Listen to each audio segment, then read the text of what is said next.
The night she posted, "My mill should just leave our house."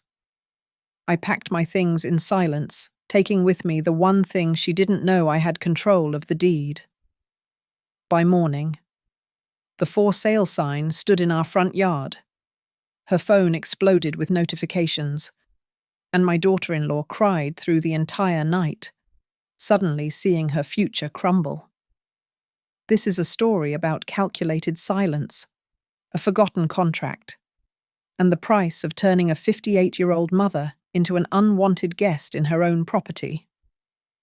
My name is Margot Ellison, and at 58 years old, I thought I'd seen enough workplace politics at North Star Cooperative Logistics to handle any form of betrayal. But nothing prepares you for the moment your own family weaponizes social media against you. It was 11:15 p.m. on a Thursday night in Cedar Ridge, Colorado. I stood at the kitchen sink, scrubbing the remnants of the dinner I'd cooked for my son Lucas, his wife Savannah, and my 3-year-old grandson Tyler. The house was quiet, except for the dishwasher's hum and the muffled sound of Savannah's voice from upstairs, probably on another late-night call with her content strategy clients. That's what she called them. Anyway, my phone buzzed on the counter. Then again, and again. The notifications came in waves, unusual for this late hour. I dried my hands on the dish towel, the one Savannah deemed too farmhouse for her aesthetic, but hadn't bothered replacing, and picked up the device. Facebook notification. Janet Morrison commented on Savannah Pierce's post. Helen Rodriguez reacted to Savannah Pierce's post. You were mentioned in Savannah Pierce's post. My stomach tightened. Savannah had blocked me on Facebook 6 months ago after I'd accidentally liked one of her competitors' business pages. But she'd forgotten that tagging someone overrides blocking. And now her post blazed across my screen through Janet's comment. My MEL should just leave our house. A thread about toxic in-laws who don't know boundaries.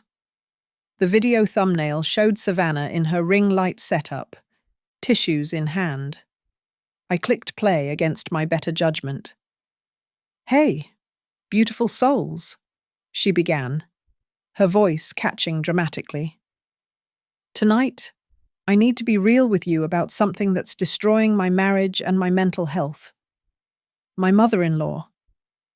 She paused, dabbing at perfectly dry eyes. "She lives with us, has for 2 years, and she's completely taken over. She rearranges my kitchen, undermines my parenting, and makes my husband choose between us constantly. I've asked her to give us space, to maybe find her own place.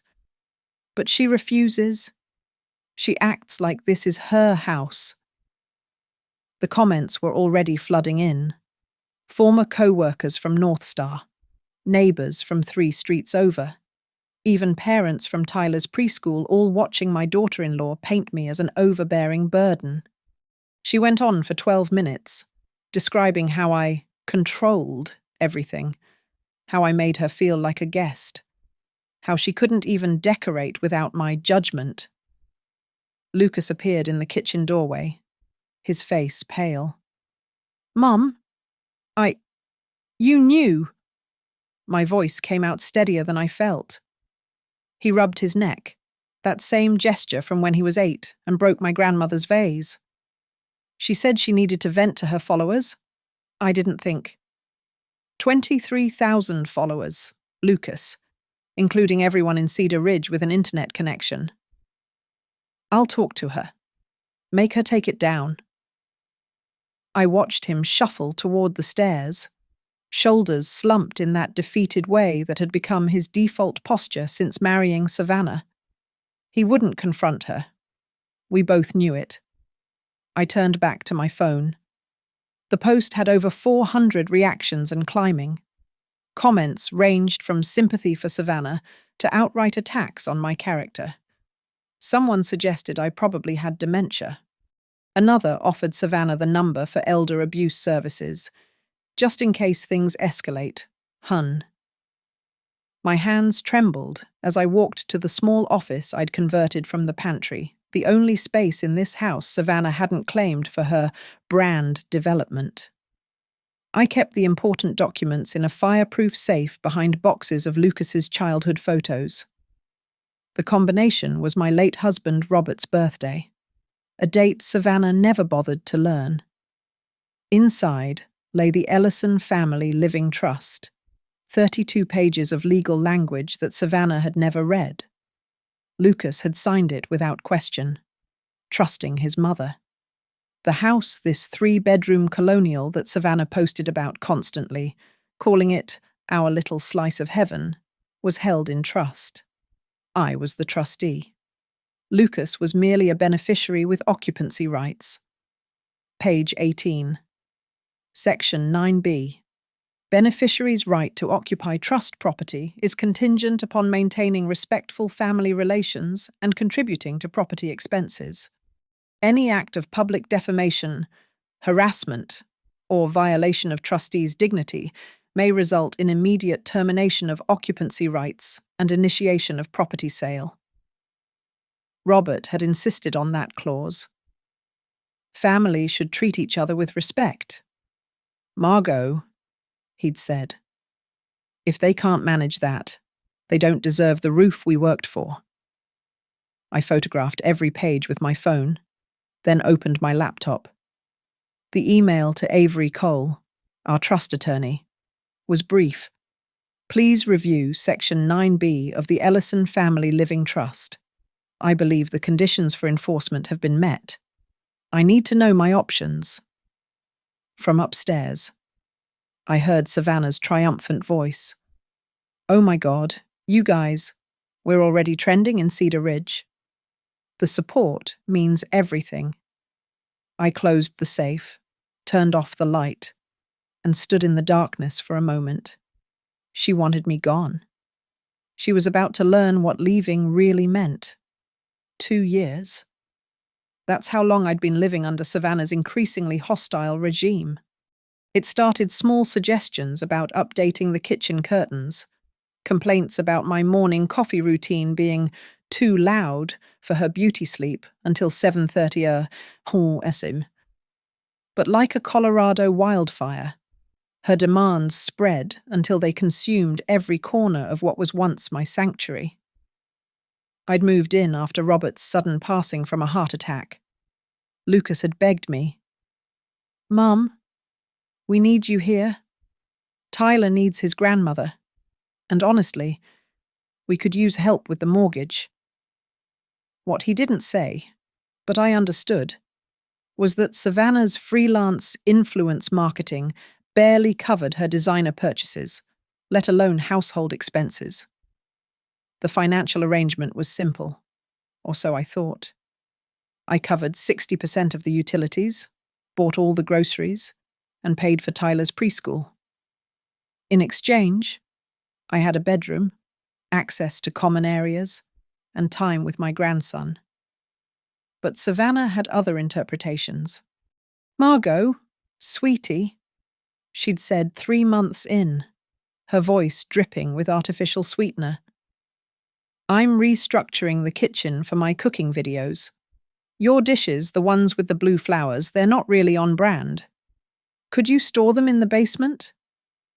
Those dishes were my mother's wedding china, used for 40 years of Sunday dinners. But I packed them carefully, telling myself it was temporary. Then came the living room.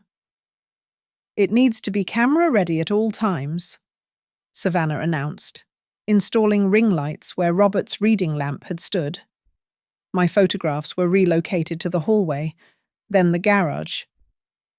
Vintage family photos can seem cluttered on Instagram Live, she explained, as if this were reasonable. The dinner parties were worse. Savannah would invite her networking circle women with architectural eyebrows and opinions about everything from kombucha brands to private preschool admissions.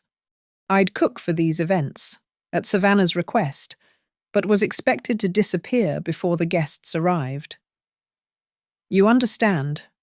Right, she'd say. It's just that my followers think of this as our young family space. Having my mother-in-law there might confuse the narrative. One evening, I overheard her through the kitchen vent. Lucas's mom? Oh, she's sweet, but very traditional. Still shops at Walmart. Can you believe it? We're working on updating her look. But you know how older people resist change. The women tittered. Someone mentioned their own difficult mother-in-law, and Savannah launched into a story about finding me organizing the pantry at 5 a. Like, who does that? It's giving serious control issues. I sat in my room that night, searching apartment listings on my phone. But every viewing ended the same way, landlords seeing a 58-year-old woman with retirement savings but no current income, politely declining. We prefer employed tenants, they'd say, as if my 30 years at North Star meant nothing. The text messages started 8 months ago, always from Savannah, always after Lucas left for his maintenance shifts at the power plant. Morning quick reminder that Tyler's playroom shouldn't have any of your craft supplies. Choking hazards. Hey, using non-organic milk for Tyler again. We discussed this. Hi, Margot. The bathroom schedule isn't working. Could you maybe shower in the evenings? My morning routine is really important for my content creation. Thanks. Babe. Each message ended with emoji hearts or smiley faces. Digital passive aggression perfected. I screenshot them all, though I didn't know why at the time. Perhaps some instinct for self-preservation. The breaking point came 6 weeks ago. Savannah's mother, Colleen Pierce, visited from Denver. Within minutes, she surveyed the house like a real estate appraiser. Savannah, darling, you can't build your brand in a space with so much inherited furniture, Colleen said, eyeing my reading chair. And having extended family underfoot. It ages your image. Your followers want aspiration, not obligation. They discussed me as if I weren't standing right there, holding the coffee I'd brewed for them. We're working on it. Mum, Savannah replied. Lucas is almost ready to have the conversation. What conversation? I asked. Colleen turned to me with a smile that could freeze antifreeze. About appropriate boundaries. Margot, surely you understand that young families need their independence. There are lovely senior communities in Fort Collins. Senior communities. I was 58. Still did Tyler's playground runs. Still hauled 40-pound grocery bags. But in their eyes, I was already shuffled off to assisted living. That night, I found a voicemail from Savannah to Lucas, accidentally sent to me. Your mom's getting worse, babe. Mom thinks she might be showing signs of dementia, the way she hoards things in her room. It's not normal. We need to think about Tyler's safety. I saved that too. And the email where Savannah asked Lucas to check if I'd updated my will recently, and the text where she wondered if they could claim me as a dependent for tax purposes while simultaneously planning my eviction. 2 years of erosion, each day scraping away another piece of my dignity. But I stayed. For Lucas, who looked more exhausted each month. For Tyler, who ran to me every morning calling Mimi. For the memory of Robert, who built this life for his family. But mostly, I stayed because I knew something Savannah didn't. Patience in the face of disrespect isn't weakness when you hold all the cards. And I was about to play every single one. The Starlight Motor Lodge sat 12 miles outside Cedar Ridge, a relic from the 60s with faded neon and weekly rates. At 1:45 I checked in under my maiden name, Patterson. The night clerk barely looked up from his phone as he slid the key across the counter. Room 106 smelled like industrial disinfectant and old cigarettes. But it was mine. I sat on the polyester bedspread and dialed Avery Cole's emergency number. He'd been Robert's friend since law school. And more importantly, he understood family warfare. Margot. His voice was alert despite the hour. I got your email. Already reviewed the trust documents. Can I do it? Force the sale. The defamation alone triggers Section 9B. But Margot, once you start this, I know. No going back. I'll need everything documented. Every text, email, post. Can you send them tonight? Already uploading to the secure folder you set up. There was a pause. You've been planning this. No. Avery. I've been hoping I wouldn't need to. After we hung up, I made another call. This one to Rebecca Winters, a realtor who'd once worked at North Star before launching Premier Mountain Properties. She owed me I'd covered for her during the merger that almost cost us both our jobs. Margot Christ. What time is it? I need a favor. Becca. A big one. How fast can you get a for sale sign up? Depends. Are we talking legitimate listing or making a point? Both. The Ellison Trust property on Meadowlark Lane, full market exposure. I heard her sharp intake of breath. That's your house, Lucas's house. It's the Trust's house, and as trustee, I'm exercising my fiduciary duty. When? Sunrise, 6:30, sharp. Margot, that's in 4 hours. Remember the Garrett account? How I took the fall so you could keep your real estate license. Silence. Then, I'll bring my best sign. The LED lit one that photographs great for social media? Perfect. Savannah lived for social media. Let her wake up to her followers documenting her humiliation. I spent the remaining hours crafting the necessary documents.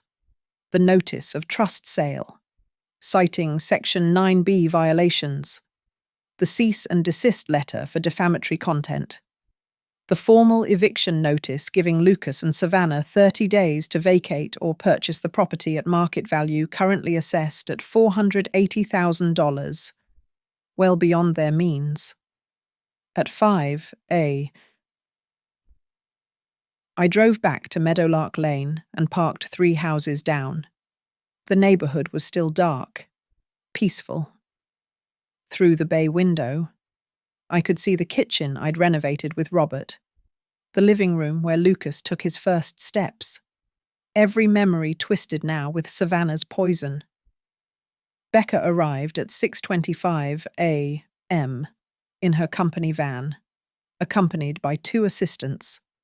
They worked with practiced efficiency, installing the sign with professional precision. The LED border illuminated "For Sale by Trust Directive" in elegant script. Below, in smaller text, "Inquiries by qualified buyers only. Proof of funds required." "You want me to list it on MLS now?" Becca whispered. "Everything. MLS, Zillow, Realtor, Com. Schedule the first open house for this weekend." "Margot, this is going nuclear." "No, Becca. Nuclear would be pressing charges for elder abuse based on that voicemail about dementia. This is merely enforcing contract terms." At 7:15 a.m., lights flickered on in the master bedroom. I imagined Savannah checking her phone, scrolling through her morning notifications. The neighborhood Facebook group would already be buzzing. Mrs. Henderson across the street was an early riser and a dedicated gossip. At 7:28 a.m., the front door burst open. Savannah stood on the porch in her silk pajama set, phone already recording. Her face cycled through confusion, rage, and then calculated performance as she realized the content potential. "Oh my God, you guys. Someone put a for sale sign on our house. This is insane. Is this even legal? Lucas appeared behind her, still in his work clothes from the night shift. He saw the sign, saw my car parked down the street, and his shoulders sagged with understanding. My phone buzzed. Avery. Documents filed with county records. The trust sale is official. They'll be served within the hour. I started the engine and drove back to the Starlight Motor Lodge. Savannah's live stream was already viral in Cedar Ridge. Crazy Mill tries to sell our house, blazed across her story. Comments poured in, some supporting her, others questioning how a mother-in-law could sell their house. Then someone blessed Janet Morrison from the library commented, "Wait, whose name is on the deed? This sounds like trust property." The tide turned quickly. Real estate professionals chimed in about trust law. Someone pulled the county records, publishing them in the comments. Savannah's confident narrative crumbled as followers realized she'd been living in her mother-in-law's trust property while publicly demanding that same mother-in-law leave. By 9 a.m. Savannah had deleted the live stream, but the internet never forgets, and screen recordings were already circulating with titles like entitled "DIL Gets Reality Check" and "When Karma Has a Real Estate License." I turned off my phone and lay back on the motel bed. The first move was complete. The sign was up. The documents were filed. And Savannah's own weapon, social media, had turned against her. The war for my dignity had officially begun.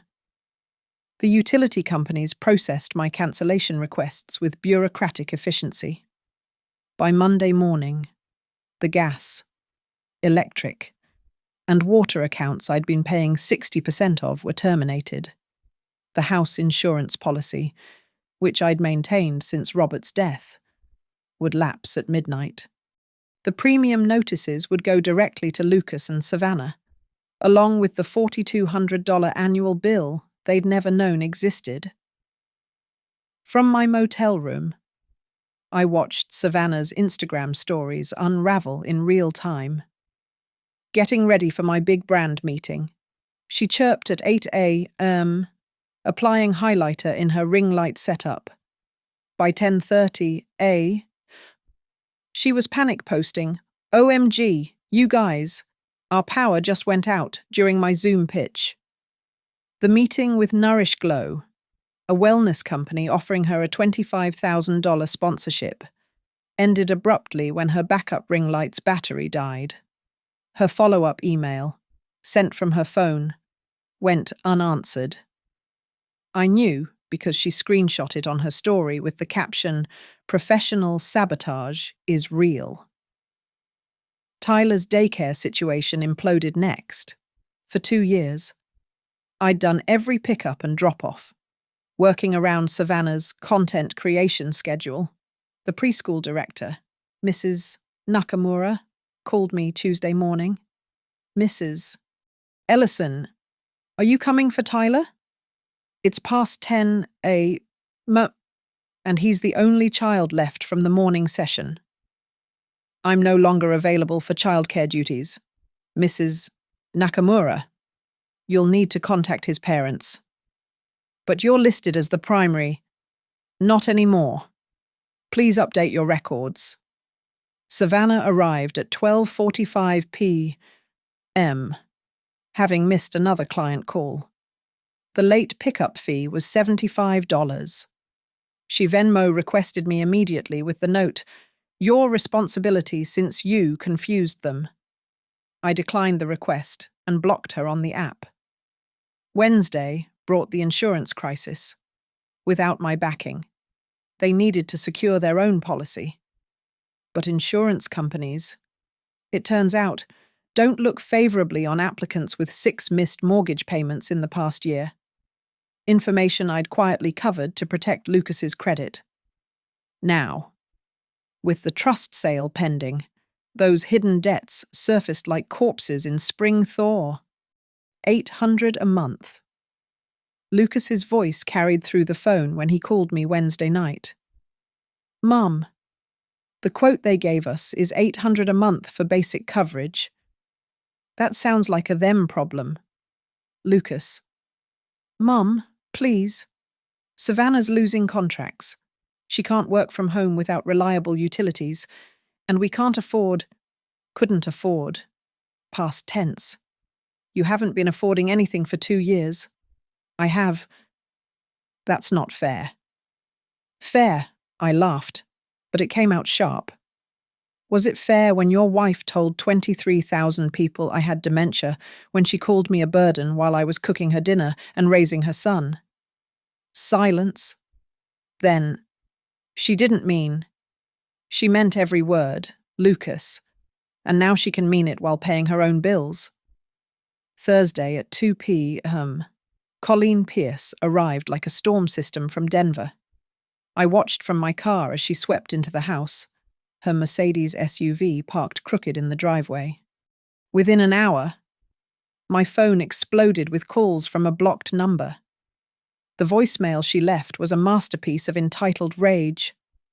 Margot, this is Colleen. What you're doing is elder abuse, yes. Elder abuse. Sabotaging a young family, traumatizing your grandson, destroying my daughter's career. I've contacted my attorney.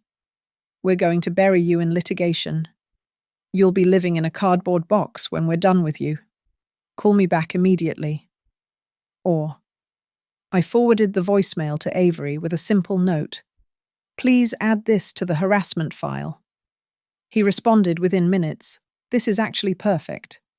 Threats of litigation with no basis constitute harassment under Colorado law. It strengthens your position. Friday morning. The dominoes continued falling. Savannah's sponsored content for the week, a home organization series, was cancelled when she couldn't film in the house due to renovation chaos, her euphemism for the realtor's staging preparations. The cleaning service I'd been paying for sent their final invoice directly to Savannah, $1,200 for the monthly deep clean she'd insisted on for her pristine aesthetic. But the cruelest blow came Friday afternoon. Tyler's birthday party, scheduled for Saturday, had to be cancelled.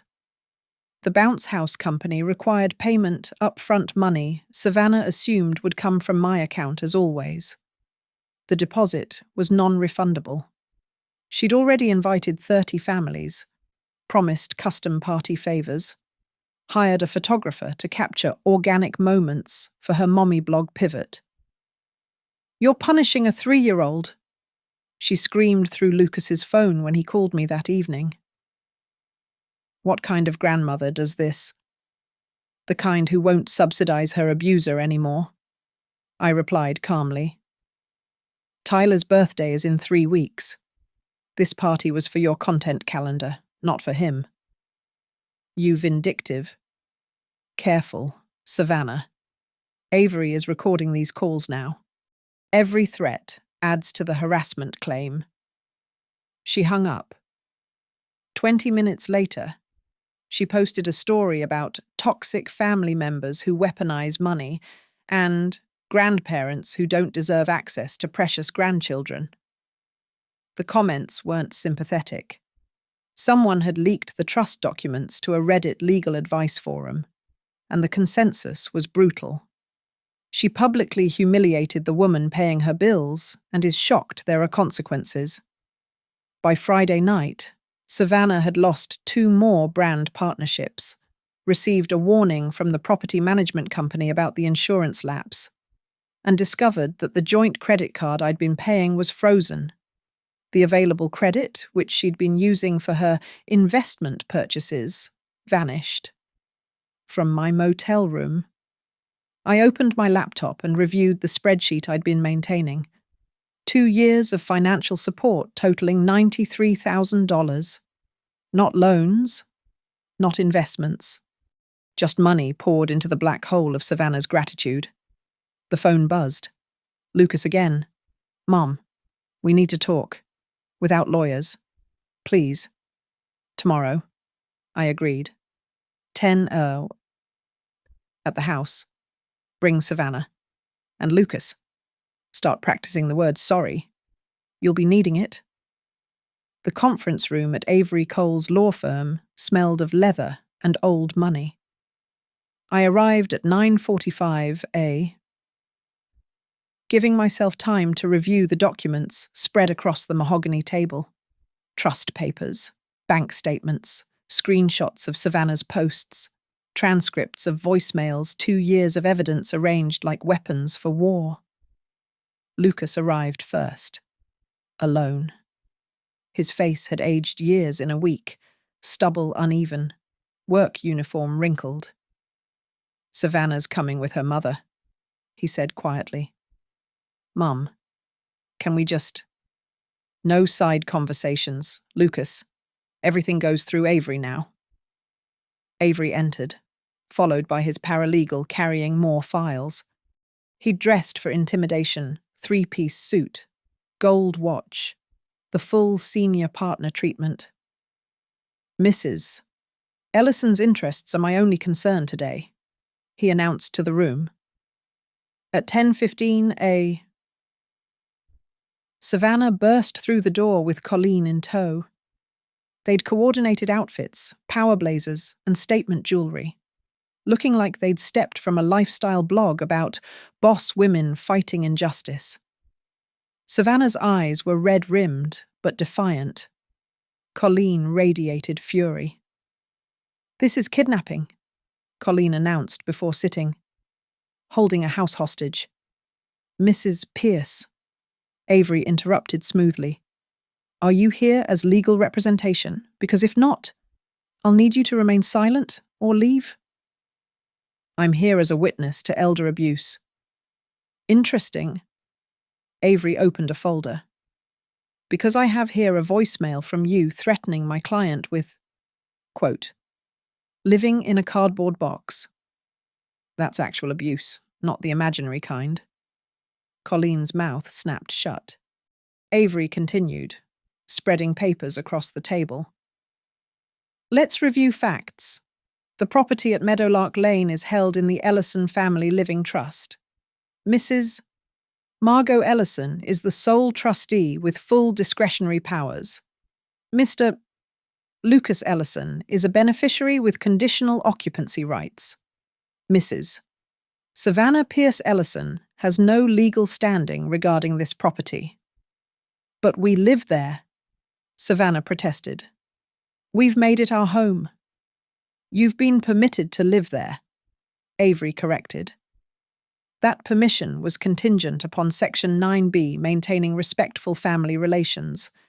Your social media post on Thursday, October 12th, stating, my mill should just leave our house, along with the accompanying video describing Mrs. Ellison as toxic, controlling, and possibly suffering from dementia, constitutes clear violation of this clause. He pulled up Savannah's deleted video on his laptop. Her own voice filled the room, calling me a burden, suggesting I was mentally declining, claiming I'd ruined her marriage. Lucas winced at each accusation. Even Colleen shifted uncomfortably. This is freedom of speech, Savannah argued weakly. Absolutely. You're free to say anything you want. And Mrs.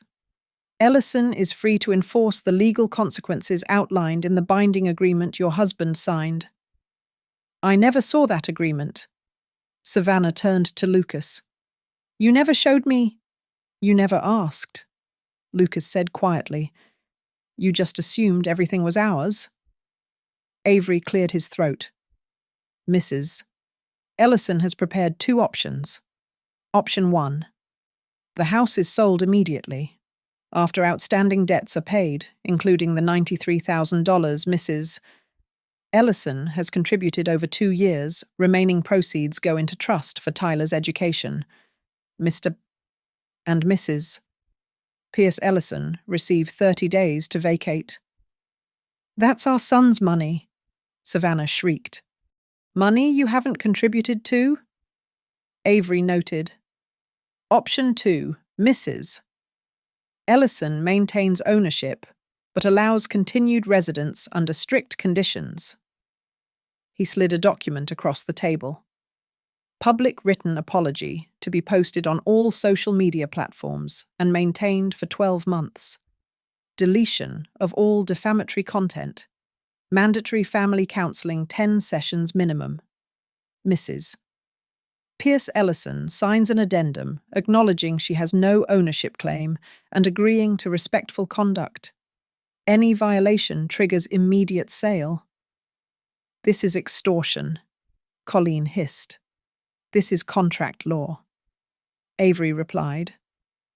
Your daughter publicly humiliated a woman who was paying 60% of her living expenses, providing free childcare, and maintaining the property she claimed as her own. These are consequences. We'll sue, Colleen threatened. Emotional distress, financial manipulation. Avery smiled a shark's smile. Please do. Discovery will be fascinating. We'll subpoena your daughter's financial records, showing she earned less than $15,000 last year while spending $40,000 on credit cards. Mrs. Ellison paid. We'll present evidence of planned elder abuse. Yes. Mrs. Pierce. Discussing putting someone in a senior community against their will while taking their money qualifies. We'll introduce the 47 text messages where your daughter demanded Mrs. Ellison leave her own trust property. He pulled out another folder. Oh, and this email where Mrs. Pierce Ellison asked Mr. Ellison to check his mother's will, suggesting she might need to be declared incompetent. That's conspiracy to commit financial elder abuse. The district attorney would be very interested. The room went silent. Savannah's face had gone pale beneath her contour. She's not incompetent, Lucas said suddenly. Mum's the sharpest person I know. She ran logistics for a company worth millions. She managed everything while you... He turned to Savannah. While you played house on Instagram. Lucas. Savannah gasped. It's true Mom cooked, cleaned, raised Tyler, paid the bills, and you thanked her by telling the entire internet she was a burden. His voice cracked. Dad would be ashamed of me. Your father, I said, speaking for the first time, would want you to be the man he raised, not a silent accomplice to cruelty. Colleen stood abruptly. We need time to consider. You have 24 hours, Avery said. After that, we proceed with the sale. The open house is tomorrow at 2 p.m. I understand there's already significant interest. You won't get away with this. Colleen spat at me. I stood, gathering my purse with deliberate calm. I already have. Your daughter wanted me gone. Congratulations. I'm gone. But I'm taking my house, my money, and my self-respect with me. As I reached the door, I turned back. Oh. Savannah Nourishglow called Avery's office. Apparently, someone sent them your deleted video. They're terminating negotiations and considering a moral turpitude clause for the preliminary contract you signed. You might want to check your email. The sound of Savannah's sob followed me into the hallway, but I didn't look back. The open house was scheduled for 2 p.m. Saturday, but cars started arriving at 1:30. Rebecca had marketed it brilliantly, exceptional colonial in Cedar Ridge's most coveted neighborhood, trust sale, priced to move. She'd also, with deliberate precision, tagged it on every local real estate platform where Savannah maintained her lifestyle influencer presence. I parked across the street at 1:45 p.m. Windows cracked to hear the chaos.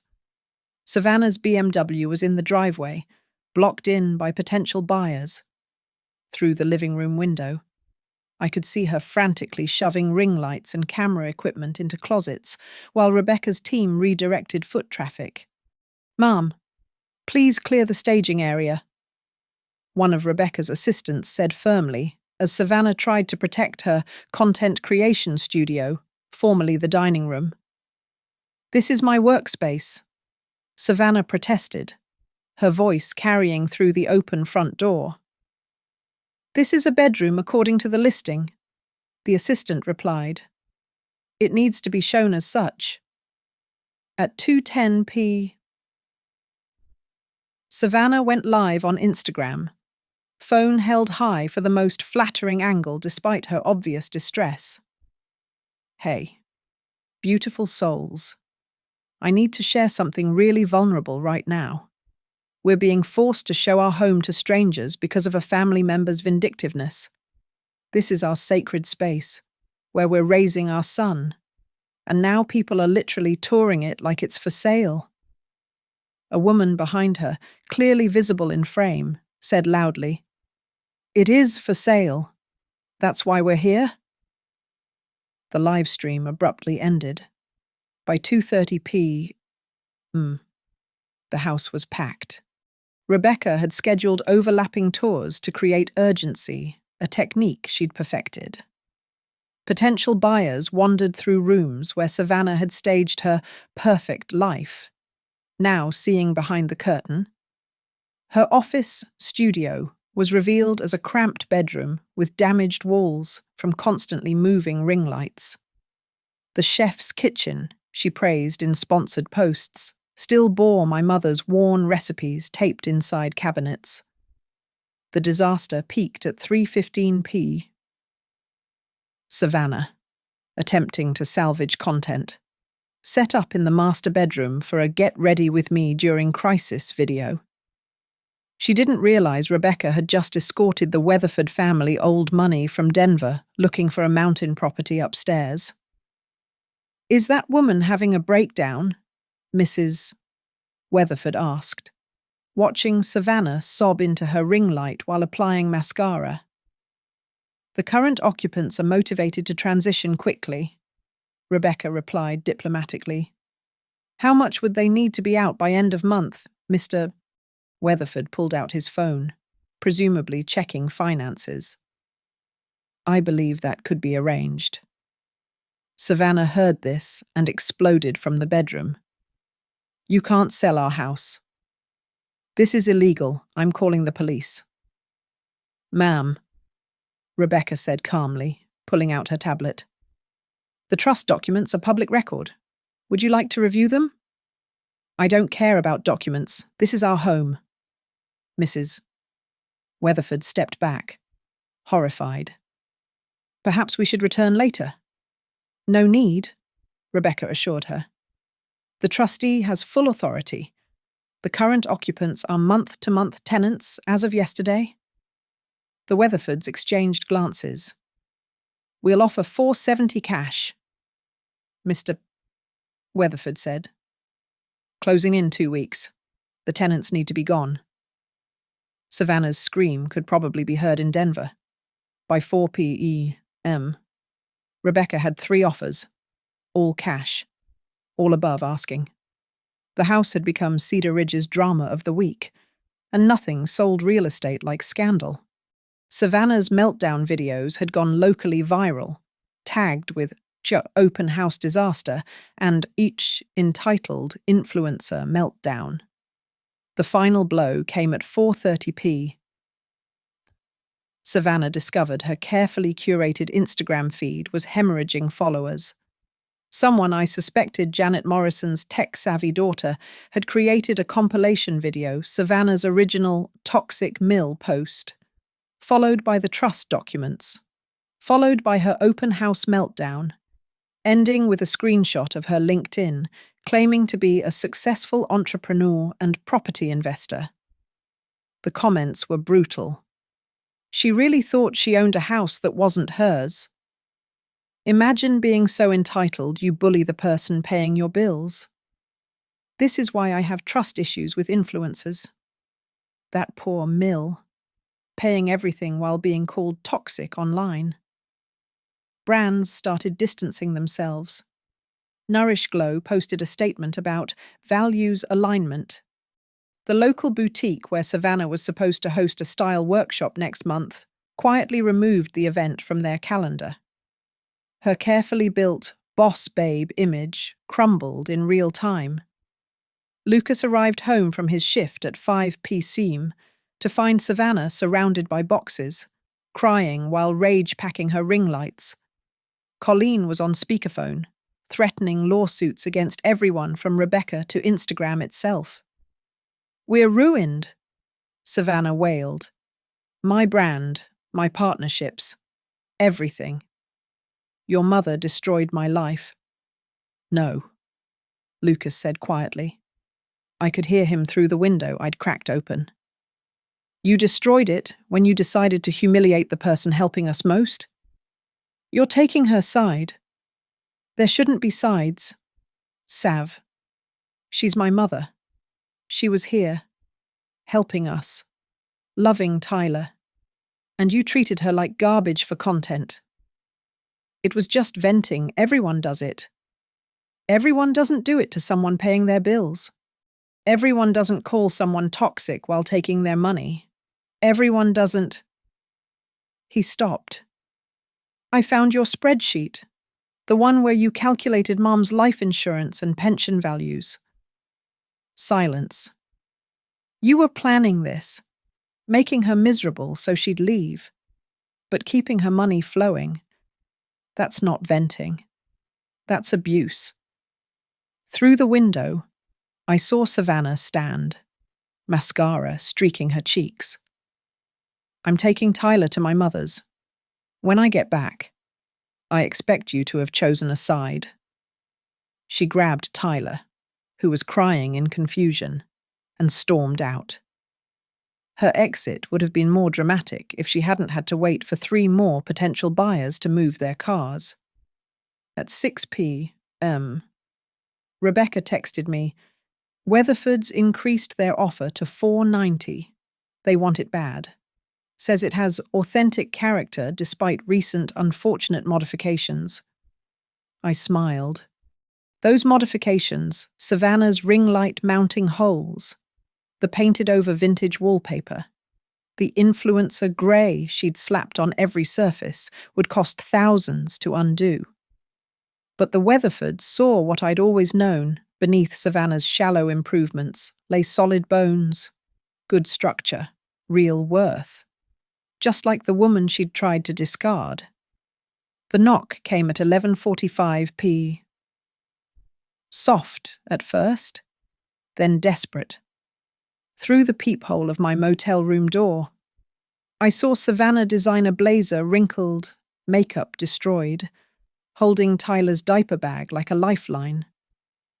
"Please," she whispered to the door. "I know you're in there. The desk clerk told me." I opened the door, but didn't invite her in. "Where's Tyler?" "With Lucas. At the house." She shuddered. "I can't go back there. Everyone's watching us. The neighbors, the grocery store, the preschool mums they all know." "You wanted to be famous," I said flatly. "Not like this."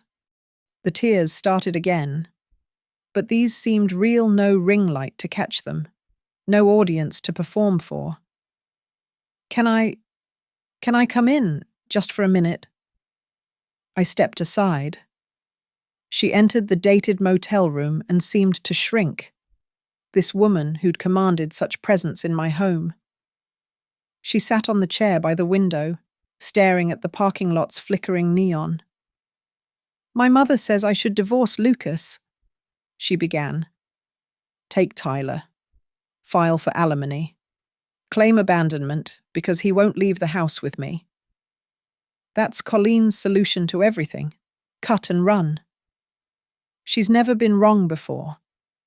She's never been right. She just leaves disaster in her wake and calls it winning." Savannah pulled out her phone, showing me her Instagram dashboard.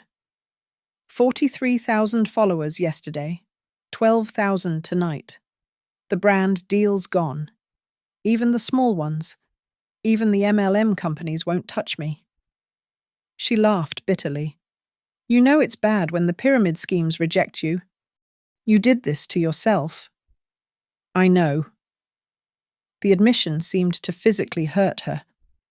"I know." "Okay. But I didn't mean I was just trying to build something. Everyone else makes it look so easy. The other influencers, the mommy bloggers, they complain about their families all the time. But their families aren't paying their bills." She nodded, crying harder.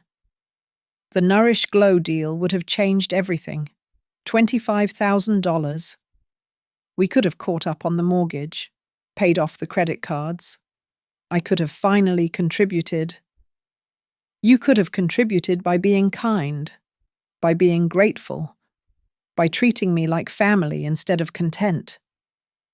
I don't know how. The words exploded from her.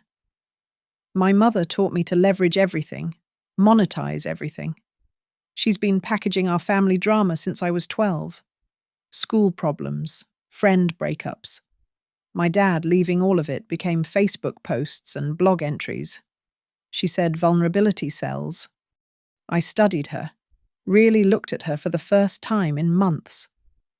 Beneath the entrepreneur costume was a 29-year-old woman who'd been trained to commodify emotions, to perform rather than feel. "That's an explanation," I said. "Not an excuse." "I'm not excusing it." She pulled out a folder from the diaper bag, crumpled but complete. "I printed these at the library because our printer's been disconnected." Inside were the documents Avery had presented, the public apology, the agreement acknowledging no ownership claim, the counselling commitment, all signed. Even notarized, she must have found a 24-hour service. "Lucas doesn't know I'm here," she continued. "He thinks I'm driving around, cooling off. But I had to ask if I do this. All of it. Can we try again? Why should I believe you?" She pulled up her phone again, showing me her Instagram. The entire feed, 3 years of curated perfection, was gone. In its place, a single post, a black square with white text. "I've been a terrible person. I publicly humiliated someone who showed me nothing but kindness, who supported my family financially and emotionally while I built a false narrative of success. My mother-in-law, Margot Ellison, deserved respect and gratitude. Instead, I gave her cruelty and exploitation. I'm sorry. This apology stays up for 1 year as a reminder that real life isn't content, and family isn't a brand." The comments were already flowing, some calling her brave, others calling her calculating. But it was there. Public. Permanent. "Colleen must be losing her mind," I observed. "She's disowned me. Said I'm destroying my earning potential and teaching Tyler to be weak." Savannah wiped her eyes. "Maybe she's right. Maybe I am teaching him something important, that when you hurt people, you apologize. Really apologize. Not just perform remorse." I sat on the bed, suddenly exhausted. 2 years of tension, a week of warfare, and now this, a genuine moment in a cheap motel room. "The house," she started, "stays in the trust. You and Lucas can remain if you honor every single condition. 1 violation, 1 snide post, 1 public complaint, 1 missed counseling session, and I execute the sale immediately." "What about Tyler Will? You still—" "I'll always be his grandmother. But I won't be your servant, your babysitter, or your safety net. I'll visit Tyler. Take him to the park. Have him for overnights when I get a proper apartment. But I'm done living under your rules in my own property." "Our property," she said automatically, then caught herself. "Sorry. No. Your property. The trust's property." Progress, I said dryly. She stood to leave, then turned back. Your mother's china. The blue flowers, I packed them carefully. They're in the hall closet. I thought you might want them for your new place. It was a small gesture, but in that moment, it meant everything. The counselling starts immediately, I said. Not in a month. Not after the holidays. You call Monday morning? Already booked. Dr. Martinez, the one who specializes in family dynamics and social media addiction. She showed me the confirmation email. Tuesdays at 4 p.m. As she reached the door, she asked, Will you ever forgive me? Forgiveness isn't a moment. Savannah, it's a process. You've barely started. She nodded and left. Through the window, I watched her drive away in her BMW, the one I'd co-signed for. Another secret she didn't know. My phone buzzed. Lucas, Mom. Savannah just got home. She seems different. Calmer. Did you... She came to apologize. Really apologize, or perform apologize? My son was learning too. Time will tell. At 1:15, I finally cried. Not from sadness or anger, but from relief. The war was over. Even if the peace negotiations would take months. Tomorrow, I'd start looking for a real apartment. Somewhere with good light for my mother's china, space for Tyler to visit, and absolutely no room for ring lights. Monday morning, 9 a.m. sharp. 3 documents lay on my kitchen table in the newly rented apartment, a 1-bedroom with mountain views, and nobody's aesthetic to accommodate. Lucas signed first, his hand steady. The addendum to his trust beneficiary agreement was straightforward: maintain the property, contribute to expenses, attend counselling. He'd already enrolled in individual therapy to, in his words, figure out how I became such a coward. Savannah signed next, her signature smaller than usual, careful.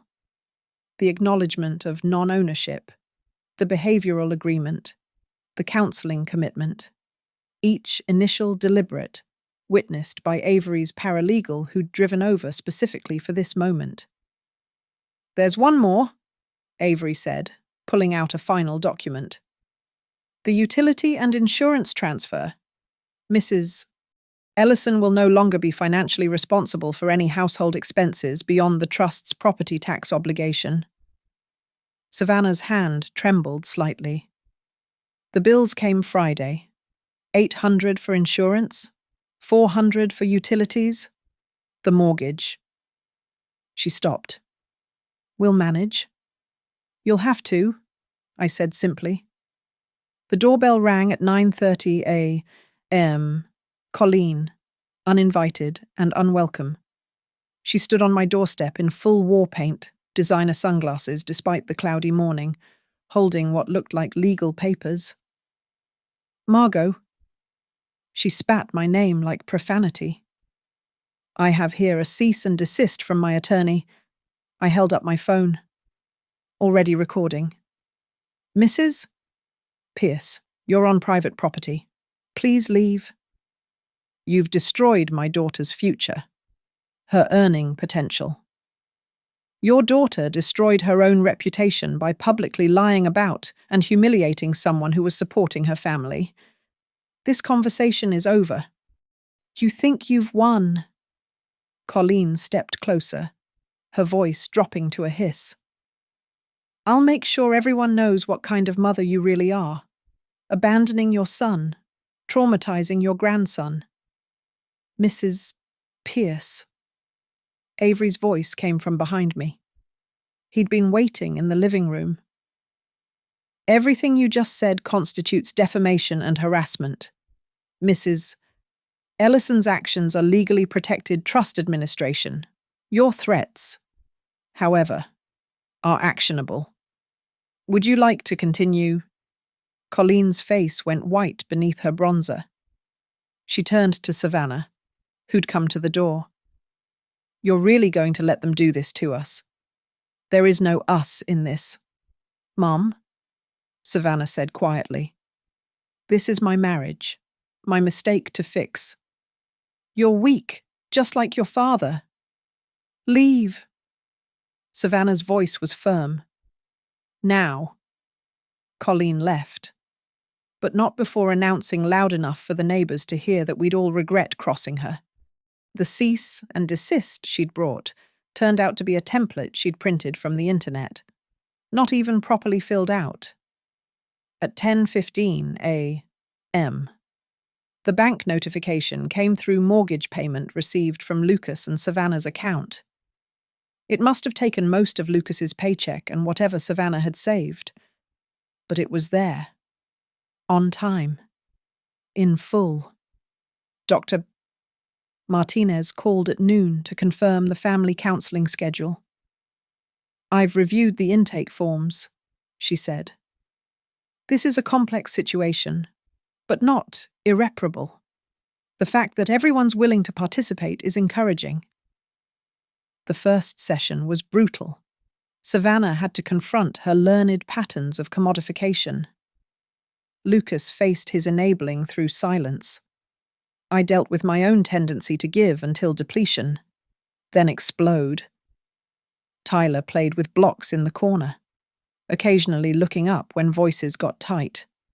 The only truly innocent party in all of this. Healing requires truth, Dr. Martinez said, and truth is often uncomfortable. Wednesday's session included a moment that shifted everything. Savannah pulled out her phone, not to record, but to show us something. Her Instagram story, the real one. I've been documenting my actual life, she said. Not the curated version. The posts were raw, the disconnection notice from the power company, the anxiety attack in the grocery store when her card declined, the rejection emails from brands. But also Lucas teaching Tyler to ride his tricycle, a genuine laugh over burnt dinner, her first successful budget spreadsheet. The engagement is actually higher, she said, wonderingly. People relate to struggle, not perfection. By Thursday, a routine emerged. I picked up Tyler at 3 p.m., brought him to my apartment for dinner, returned him at 7. No overnight babysitting, no emergency childcare for content creation. Boundaries, firm but fair. Mimi House, Tyler announced, pointing to my apartment. Mimi Books. I'd filled a corner with children's books, the same ones I'd read to Lucas. No tablets, no screens, just stories and imagination. Friday at 4 p.m., the Trust's property management company conducted their inspection. The house was immaculate. Savannah had spent 3 days deep cleaning. Not for content, but from genuine house pride. The ring light holes were patched. The painted wallpaper had been professionally restored. My reading chair was back in the living room. Everything appears in order, the inspector noted. The tenants seem invested. That evening, Lucas texted, "Mum, we made it through the first week. Thank you for giving us a chance." "Don't thank me yet," I replied. 51 weeks to go. Saturday morning. I sat in my apartment, Mother's china displayed in the cabinet I'd bought from an estate sale. The doorbell rang. Tyler and Lucas, holding a covered dish. "Savannah made lasagna," Lucas said. "From your recipe, the one you kept taped in the kitchen. She wants you to know she didn't film it." Tyler piped up, clearly repeating something he'd been told. "No camera, just cooking." It was a small gesture, but small gestures were how rebuilding began. The final document arrived Monday, the Trust's accounting showing the house retained in the family estate. The beneficiary agreements updated but intact. The family structure damaged, but not destroyed. I filed it in my new filing cabinet, in my own space, where no one could tell me my organizational system was giving grandmother energy or unsuitable for social media. At 2 p.m., my phone rang. Rebecca, from the real estate office. "The Weatherfords are still interested if anything changes," she said. "They really loved that house." "It's not for sale anymore," I said. "The current tenants have agreed to terms, and if they violate those terms—" I looked at the trust documents. The power still mine, the control still absolute.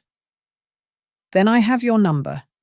That evening, alone in my apartment, I opened my laptop and did something I hadn't done in 2 years. I posted on my own Facebook. Not about the drama, not about the pain, but a simple photo of my mother's china in its new home with the caption, "Sometimes the best gift you can give your family is space to grow." Janet Morrison commented immediately, "Beautiful china, beautiful wisdom." I closed the laptop, poured tea in one of Mother's cups, and sat in silence. Not the tense silence of endured insults or swallowed rage, but the peaceful silence of boundaries held, dignity reclaimed, and control, finally, fully executed. The trust was secure, the family was in counseling, and I was exactly where I needed to be, close enough to love, far enough to breathe, with the legal power to ensure it stayed that way. In the end, the most expensive revenge wasn't the house or the money or the public humiliation. It was the silence, my absence from their daily life, the void where my support used to be, the empty space that taught them the value of what they'd almost lost. The doorbell rang one more time. Tyler's voice carried through, "Mimi story time." Some things were worth keeping. The rest, finally, blessedly, gone. Thank you so much for listening to my story. I'd love to know where you're listening from. Drop a comment and let's connect. Please subscribe to the channel and share your thoughts on this journey. Sometimes the most powerful revenge is simply reclaiming your own life. What would you have done in my situation?